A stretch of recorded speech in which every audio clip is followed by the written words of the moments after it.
right, so I think a couple people recognize this one already. That's the Hammonton Station.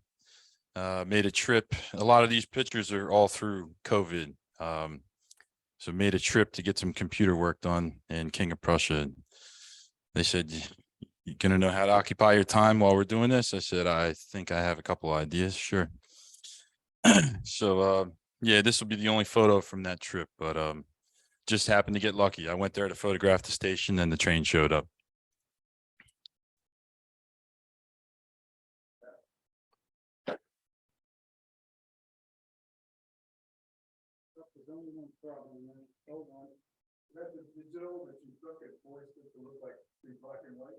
So every photo in this slideshow is film, 120 film. So that's Winslow bound at Passmore and Hammonton. Tried to include some of the New Jersey Transit maintenance away stuff there. This is New Jersey Transit at Bellevue early in the morning. Right, yeah, right in Hammonton there, Main Street. Yeah, most of these are actually going to be Hammonton. Yeah. Yeah. So through COVID, working from home, I was able to coincide my break with the New Jersey Transit coming through and then the SRNJ coming through at the same time. So me and the dog would go for a walk and see what we could find. This is late afternoon, New Jersey Transit at 9th Street in Hammonton. It's early morning Pleasantville bound at Line Street in Hammonton. This is Pleasantville bound again, the end of the Hammonton, New Jersey Transit Station. Long hood forward. This is Bellevue in Hammonton. Tried to include a little bit of reflection from the signal cabinets there. And that is Winslow bound at Hammonton Station in the afternoon there. That's Bellevue Ave in Hammonton again. This is the Weymouth Road overpass all the way down at the end of Hammonton, right near the edge of Mullica. That is Orchard Street in Hammonton, first thing in the morning. So people doing yoga across the street. So what are you taking a picture of? There's nothing there. Said it'll be here. Hang tight. Yeah. That is the Boston and Maine RDCs down in Cape May Courthouse. I wish. Nice. That's the crossing down there in Woodbine, lit up with a couple different flash angles there. I tried to break this up into a couple different categories here. It's just regular train photos and then structure stuff, and then there's some motion shots at the end. Most of these, I'd have to wait till the traffic wasn't coming and then try to run across the street and then run to the other angle while the flash recharged at the same time. They're usually about a minute to 2 minutes long. Yeah. Yeah, right. That's the sand hoppers that they pulled out of the pine trees down at the end in Port Elizabeth there. This is Pasadena, crossing on the CNJ Southern Division. And this was an interesting shot. Took a little while to put this all together, but an ice storm came through here in 2017 and completely blocked the whole right-hand side of the picture. So somebody, I guess, finally cleared the river, and I noticed that very quickly. So I tried to do an attempt of a flash shot here, but I'm not supposed to include the flash, so there will probably be a part 2, part 3, part 4.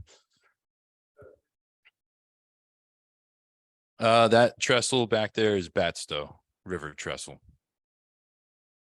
This is the end of the line, CNJ Southern Division in Lakehurst, where the rails are severed.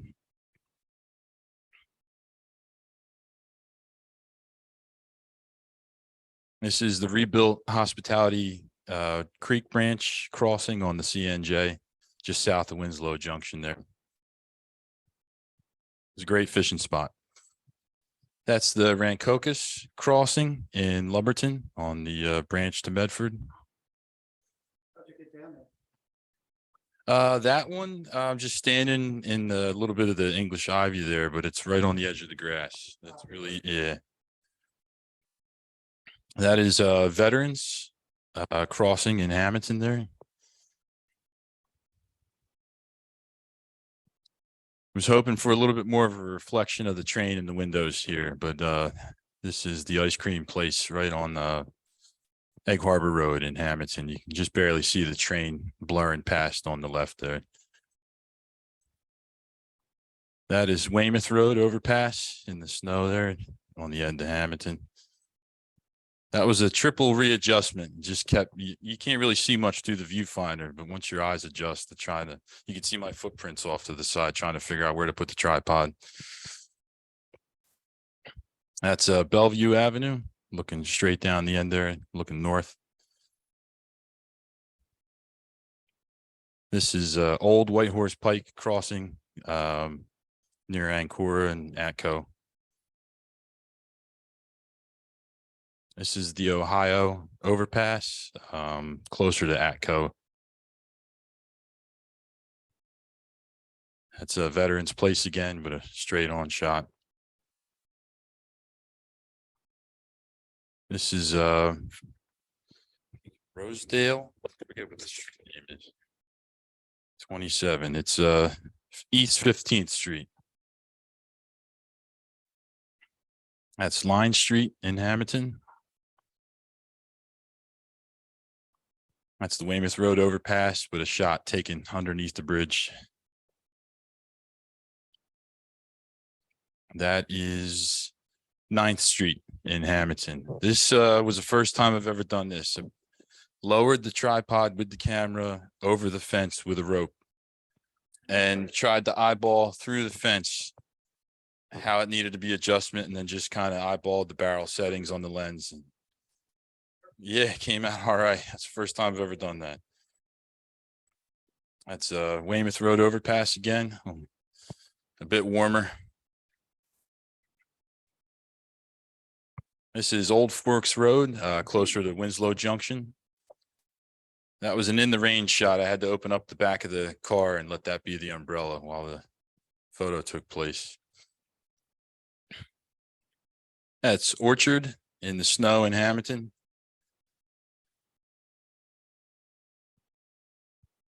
So this was a car that popped up near a garage on Passmore in Hammonton.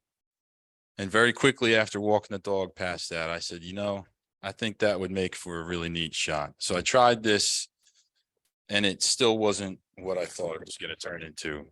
So I popped on a wider lens and took the next shot, which I was pretty proud of.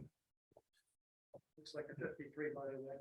5340. Yeah, I was cool looking seeing that car right there next to the railroad tracks. It reminded me of like a Winston Link setting. So I popped that off within the next month. And a month after I took this photo, that car sold. So that photo opportunity disappeared forever after that. So here's hoping he puts out another classic car. And that's the end.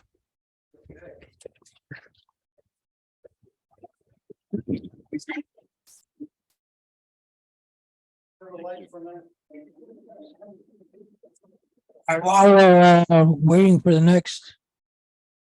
Say Veronica ETR. Big old brick of a camera. You can defend yourself with it. I had the pleasure of giving Kevin a medium format camera that I used for years. Gave it to him a couple of years ago. I said, I don't know if this is going to work, but if it does, have at it. It looks like Bob Vogel's next, but before Bob comes on, Pierre, I think you're online. We did not have time to download your photos from email. We're sorry to say, or we would have had to get out of the program. So we'll have to take a rain check with your photos, and we want to see them soon. Not a problem. With that said, you ready for Bob? All of these were taken in 2022. This is from the Sierra Center Amtrak parking garage across the street from 30th Street Station, one of my favorite spots. This is one of Amtrak's 50th anniversary wrapped engines. This is from the same location, the veterans, Amtrak veterans engine. This is SEPTA's only remaining real PCC that hasn't been modified. And this was the Steve Barry Super Bowl Eve trip from last year. This was wrapped for the 40th anniversary of the depot there, Woodland. This is a Baltimore Streetcar Museum, Friends of Philadelphia Trolley's special $25 day. You donate $25, you can drive their streetcars.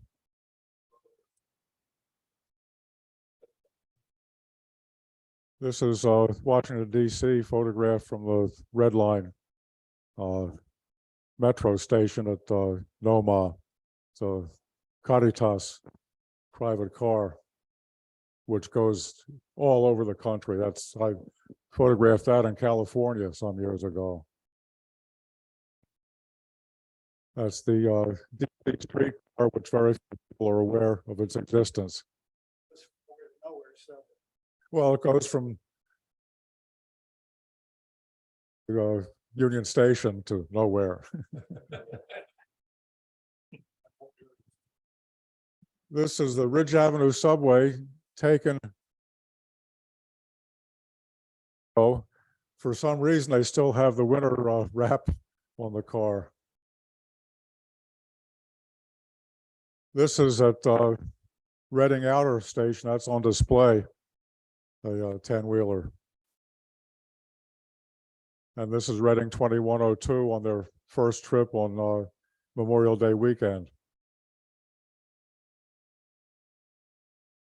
And that's the other side.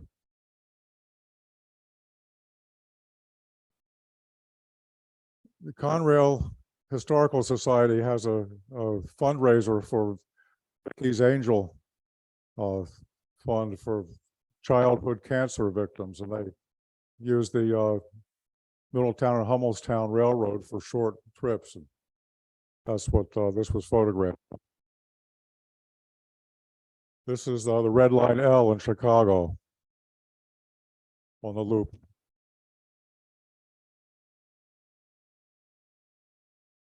This is a Siemens Illinois Department of Transportation engine.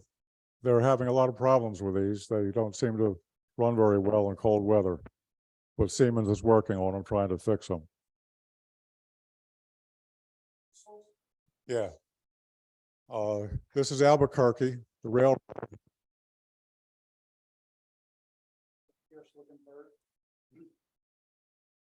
This is San Diego. The coaster is the North County Transportation District or something like that.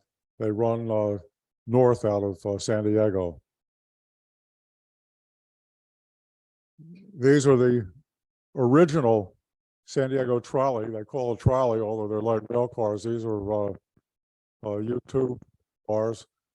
They had some of them were sold to Argentina when I was there last summer, but they were still on site because the railroad in Argentina was trying to raise enough money to ship them. So they're going to send them down the Pacific coast to Chile and then overland over the Andes to Argentina. This is the Southern California Railway Museum, used to be Orange Empire Railway Museum. That's the other end of the same train. And that's on display in there.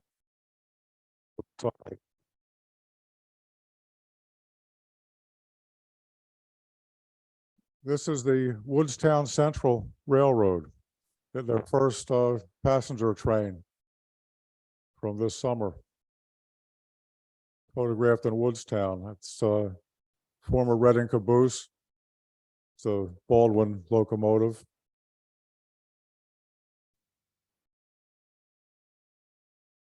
Same thing.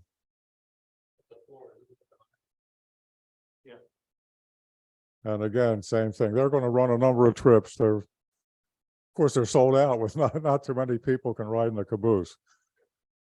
But they have purchased passenger cars.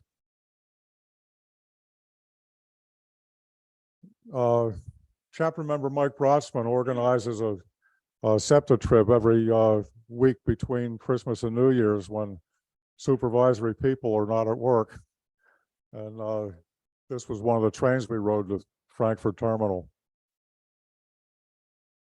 And it's not a train, but it is electric traction. We also rode one of these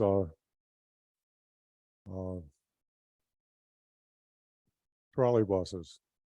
This is a wrapped Riverline car for Virtua.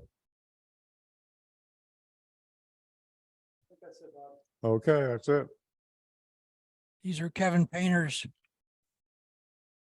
pictures. Kevin, you there? After 2 aborted attempts in 31 years, May 28th, Legend of Steam returned, Reading T1 2102. Andy Muller pumped $2.5 million into it, and there were 2 aborted attempts to try and restore it. And lo and behold, you want to go to the next one? That's Shane Frederickson. Andy put him in charge. Told him that whatever it takes, I want the engine to run. And let's just say Shane got a bunch of ragtag volunteers and some paid members, and they managed to have the locomotive ready. You go to the next one. This is what they started with in 2016. Like I said, there were 2 abortive attempts to try and restore it. One was aborted because of the financing involved, and the other one was because traffic was so heavy, Andy couldn't afford to spare the people to work on the locomotive. So it got dropped again. But this time they didn't quit. This is in April of 2016, and if you go on to the next one, that is April of 2022. You can see the power reverse cover isn't on it yet. No lettering whatsoever, no painting whatsoever, except for the locomotive. I shot this on the way to work. I had a Loganton and State College trip, believing that this was going to be the only time I would get to photograph the engine before it went on its first run. But if you go to the next one, I made it back in time. There was a tree that was across the track. It was a pretty substantial one when they went down to Reading to do the first trip, and that delayed it about 2 hours, allowing me to get back in time. This is a clip from the next one. This is Port Clinton after dropping off the passengers. It was one open air car and a caboose, and as you can see, it is numbered. The next one shows its first trip with any kind of tonnage. There were approximately 50 empty hoppers that were put on the rear of the engine, which was supposed to simulate the weight of the passenger consist, and they ran it to Port Clinton to verify that it could make the grade up from Tamaqua, and it had no difficulty. So if you go on to the next one, that's leaving North Reading. I was in the office that day and managed to schedule my lunch break for when this ran. And if you go on to the next one, this is going through Leesport at about 40 miles an hour. And at that time, it was time to go back to work. And this is backing down for the first passenger trip. I saw Bob Vogel, Vince Jagabowski. We had John Burlage up here. And of course, it was a sold out 20-car train. And move on to the next one. Front view, we had approximately 10 minutes of sunshine before we left. I was hoping to get some of the gang together, but it just didn't work out that way. But quite the event, quite the event. And of course, the rain didn't stop the photographers. This is on the East Mahanoy Junction curve. The line over there to the left goes to Mount Carmel and connects with North Shore. And going to the next one, this is down at Jim Thorpe. There was plenty of time for photographs until they backed the engine up. And we decided that Jim Thorpe was going to be packed with people, so we took for $10 a trip on the Gorge train through the scenic Lehigh River Gorge. On to the next one, it takes you past the locomotive being serviced. All of this is, for lack of a better term, legal. You can go back and you can photograph the engine as it gets serviced. This would be trespassing, but as long as nobody does anything stupid, the railroad allows it. So very enjoyable. All the steam engine trips had this option. And move on to the next one. The sun came out as we're going through the Lehigh River Gorge. Pretty long train, but it was good to see the sun. Kind of surprised all of us. Going to the next one. The engine was brought down for cab tours for anybody that wanted to go in the cab. They did schedule it rather well. No one was left out. If you wanted to go in, you got in. And this was the first run by. Andy had said that there were going to be 2 run bys, and everybody kind of wondered where they were going to be. And when he announced that it was going to be at the station in Thorpe, it would always kind of scratch our heads, but it actually worked out rather well. And then the locomotive backed up, picked up the train, and blasted past again. And that was the second run by. Worked out really well. And it's time to get back on. Over 1,000 people for every run of that engine. This was the first year that Reading and Northern surpassed 250,000 passengers carried on all of their passenger service. So everybody piles on and away we go. That's the curve at Jim Thorpe on the way out. Hanging out the window, photographing from the new, I forget what route that is, what PA route that is up top. And that's RDI behind it. And these guys followed every steam trip that ran with their microphones. Rail fans killed me. All right, going through Tamaqua, I thought there'd actually be a bigger crowd here. And along Route 309, of course, traffic was, let's just say, challenging to say the least. Who knows how many people were chasing. And this is Ziner's, the railroad crossing. I like the guy over there on the right with his ears covered. Come on. Going to the next one. Below New Ringgold, you can see that there was triple track through here. You can see that yellow on the side there. That's the bridge for the original alignment. But there was a lot of twisting and turning. You could get plenty of photos out. I was in the fourth car. We were in the third coach. I like all the leaves and stuff on the tender. This is approaching Port Clinton. That building on the right has a brand new wheel lathe. Andy can turn wheels without having to take anything off any of the cars or locomotives. From what I understand, Norfolk Southern has stopped doing it in Altoona, so that's why he built it. This is the stop at Port Clinton that dropped the Port Clinton people off. That's the engine terminal off to the right. And the RDCs were kept out of the station area. This is at a place called Tuckerton. That 9166 is an ex-Reading car that was the last Crusader consist to run before all of that was discontinued in the 80s. And any trip that ran had a night photo session if you were willing to hang around. There was a guy that was keeping an eye on the locomotives, and as long as, once again, you weren't stupid, you could bring your tripod. The railroad provided lighting, and you could take time exposures. And I put this one in because there's a big debate that 2102 is not painted in its Ramble colors. Well, they weren't all with the silver grate or the air pump shield, like 2100 there on the right. And incidentally, 2100 is being restored out in Ohio. And there's talk that maybe 2102 will get some roller bearings. Maybe make a double header trip out there. Now, that all remains to be seen.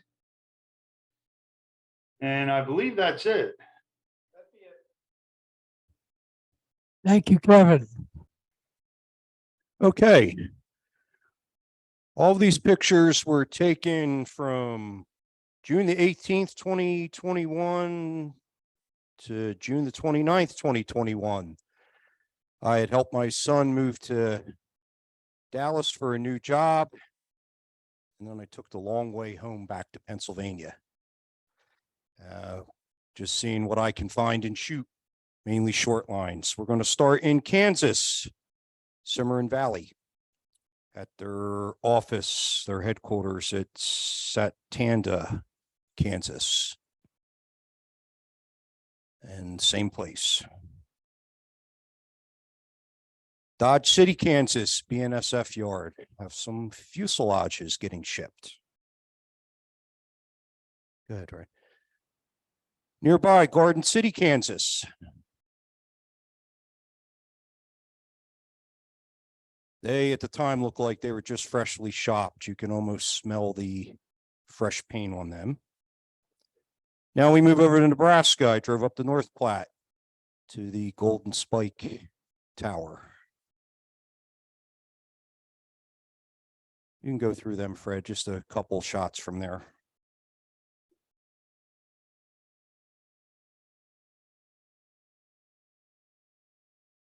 Okay. Now we make our way into Iowa, Iowa Interstate. This is at Council Bluffs. They're just about to pass the historic Rock Island Station. Okay. And again, yep, Iowa Interstate again. This is one of the Rock Island Heritage Units. And I am now in Iowa City by another historic Rock Island station. Now I made my way over to Cedar Rapids, Iowa. And here we have Krandick. Okay, Fred. And another Krandick unit with the slug. Then I made my way north up to Mason City to get Iowa Traction. They were very accommodating. They were not running that day, but they did let me in the shop.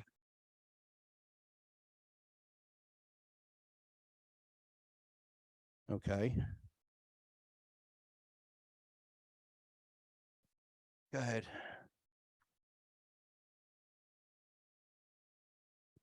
Go ahead, Fred. Next one. That was the one that was outside. And then I went a little further north up to Manly. And there we had the Iowa Northern 2000. It's just on display.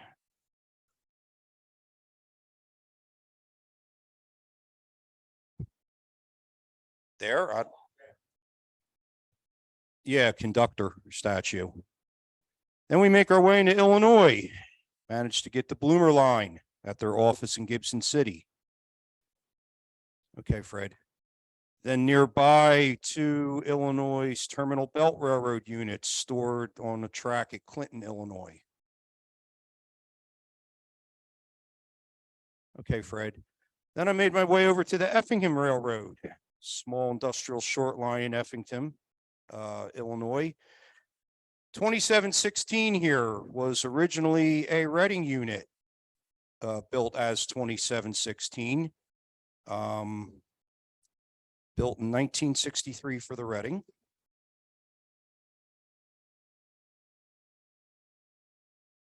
Okay, and then there's their other unit, 1452.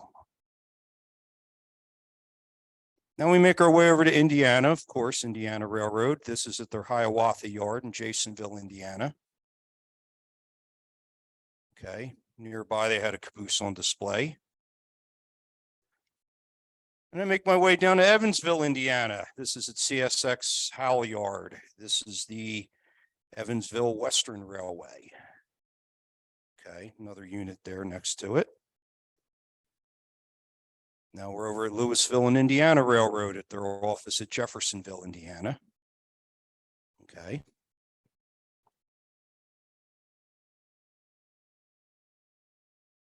And this is the Hoosier Southern Railroad, Tell City, Indiana, which is actually a small port on the Ohio River. They also have a small tourist railroad operation there as well. In this unit here, I found at the Indiana Eastern Railroad at their office in Edwardsville, Illinois, on the Indiana border. And this was actually found in Ohio. So we're not in Kansas anymore, Toto. This was found in Tiffin, Ohio, south of Toledo. And finally, to end this, these were outside of Youngstown, Ohio, 2 Wheeling and Lake Erie units. Obviously, I had a lot more on this trip, but this is what I can fit in for this presentation. I was gone for 11 days. Okay, that's it. Thank you. Thank you, Kevin. Just some photos from over the last year or so. Friend of mine works for Amtrak and calls me once in a while and gives me a heads up.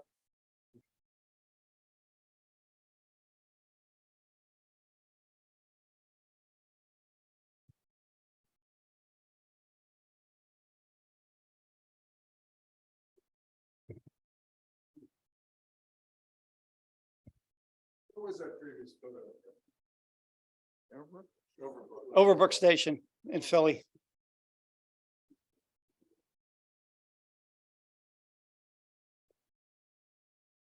And this is at Croydon a few weeks later.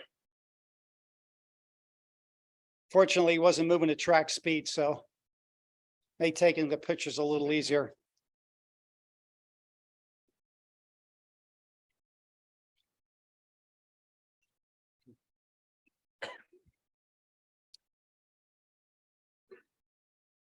Here's when I think this was the first trip to Jim Thorpe using the 50 hoppers. Were they loaded or? No, they were empty. He was just trying to replicate the weight of the passenger train he was going to run.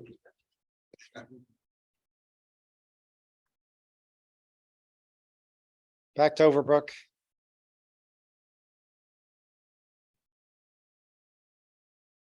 They finally replaced all these crossovers here.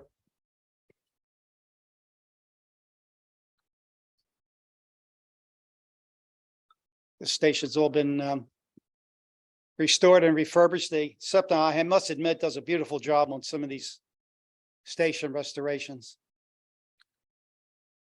This is the street side.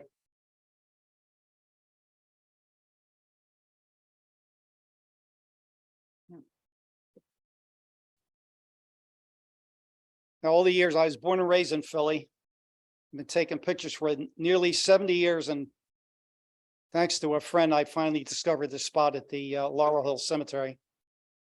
Is it a cemetery? Right, it's in the cemetery.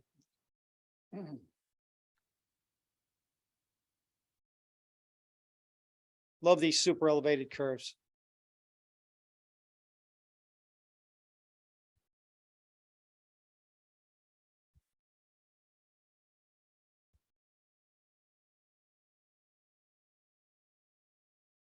Back to Croydon. This is the FRA Office of Safety car. Actually, I've run into this several times, quite by accident.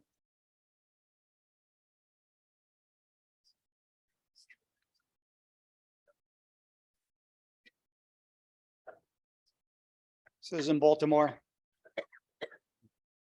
Had to climb up on a, actually it was a New Jersey barrier, so I could peer over the fence. I tried shooting just by holding the camera up, wasn't having much luck, so I finally gave in and climbed up on the barrier.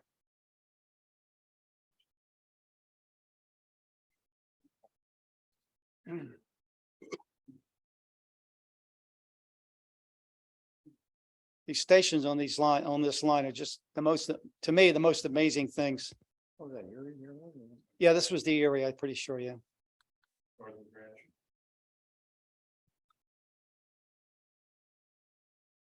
They keep talking about extending the Hudson Bergen Light Rail line up here, but I don't know. Who knows? Who would live to see it? No. At least you and I won't. This is the Morristown station.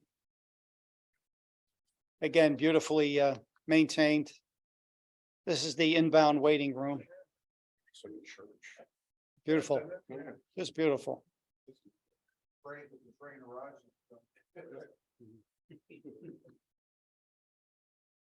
Plainfield Station. Again, a beautiful maintenance and restoration. It's the other entrance. Neighborhood is a little dicey here, but whatever. Doesn't look like it there. No, just turn around 180 degrees. Croydon again.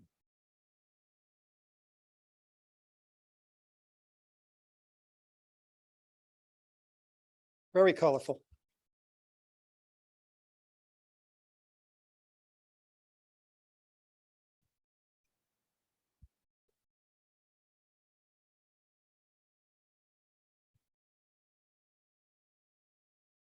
Couple of new guys. How'd you get down there, Cunningham Station? I know people.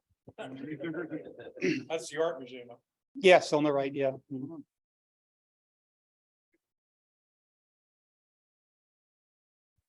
This is a new Raritan Bay Bridge. You see some of the new piers on the left there. There's a little park here. You can park your car and walk maybe the equivalent of a block or so, and you can get to this point. Get a good view.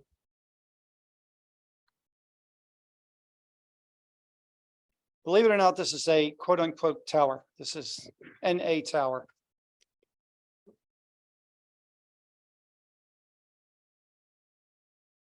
From the other direction. Well, I think it's on its way out. Yeah, I had to get in the car right away. Started lightning and thunder and rain. Brunswick. Yeah, Brunswick, yeah. Oh,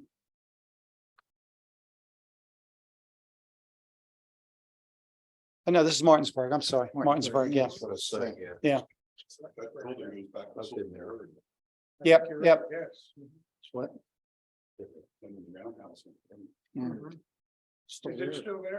There it is. Or there are actually two roundhouses at one time. No, you see the roof, the building with the peaked roof, there was another one on the other side. Part of the wall is still there, but that's about it. Where is this? Martinsburg, West Virginia. No. Well, here's the Brunswick Tower. It was saved. It was basically behind me on the other side of the track was its original location.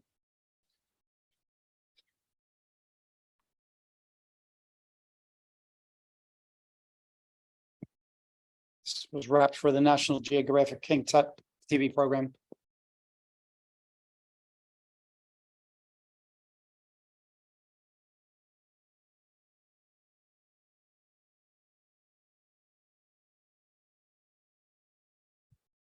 This is Delaware and Raritan River, but he has a Chesapeake and Delaware engine and a Belvedere and Delaware River caboose.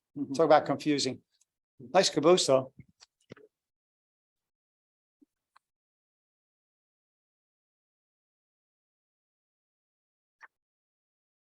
They were only, I went inside, they asked if it was the right to walk around a little bit, take some pictures, and they were very accommodating. However, the lady inside requested that I not include any of the crew in the pictures, which was fine. Don't see too many end switchers anymore, but they have at least two of them here.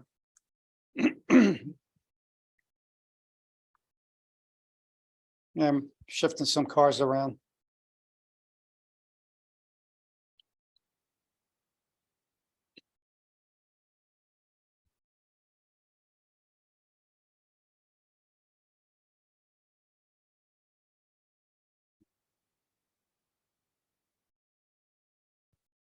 These must have been empty trash cars because there was no odor.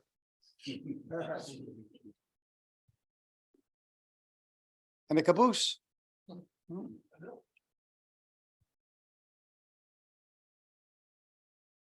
That's it.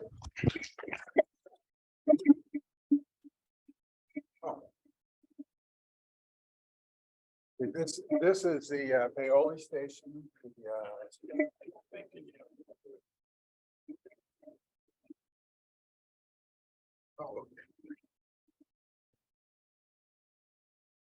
He's talking there, and this is November the 12th, as it said. This is a VHS camera, and I'm sitting there waiting to see the train come in. And I knew about what time the Three Rivers ran. The Three Rivers was Amtrak's train that ran to Chicago. The only thing they had that ran to Chicago, and it was discontinued. Now look at the consist on this train. There's two husky-looking passenger diesels, and look at the cars coming in. And this is supposed to move people, but it ended up moving God knows what, merchandise or had nothing to do with moving people. Very little to do. I think there's 3 cars on the end of this train. Pardon? Yes.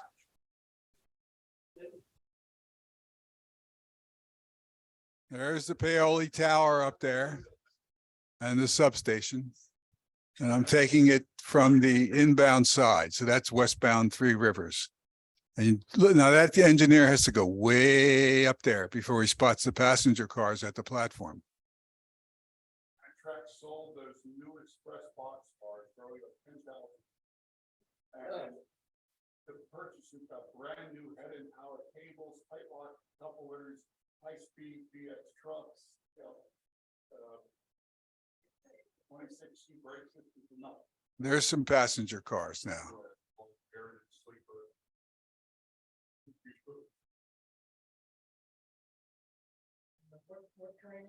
The Three Rivers, Amtrak Three Rivers. So there's 1, 2,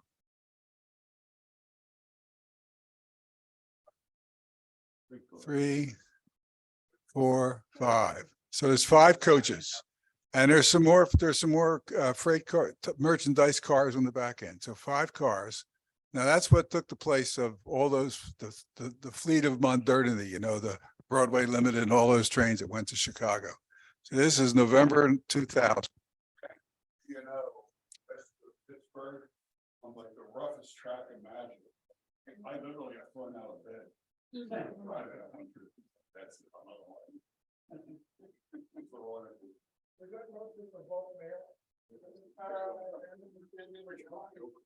Really trying to get it to 4 but on the toes. The brakes.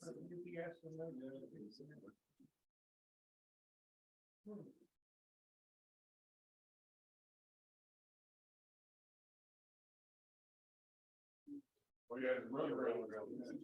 Yeah. In fact, making the train for and there's a good crowd of, it's probably on a Sunday, good crowd of people at Paoli getting on. Of course, the Paoli station has been changed now. It's reconfigured. A lot of money spent on it with elevators and things.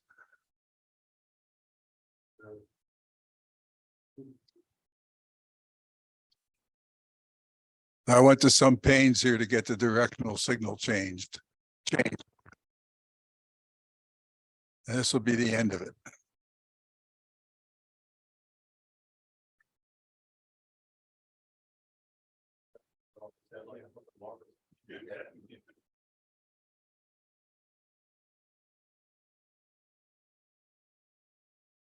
November 12th, 2000 was 8:28.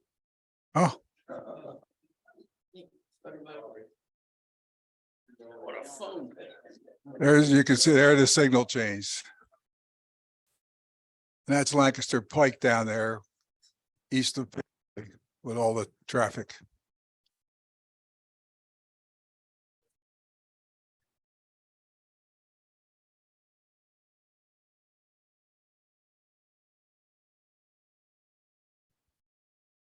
That's all she wrote.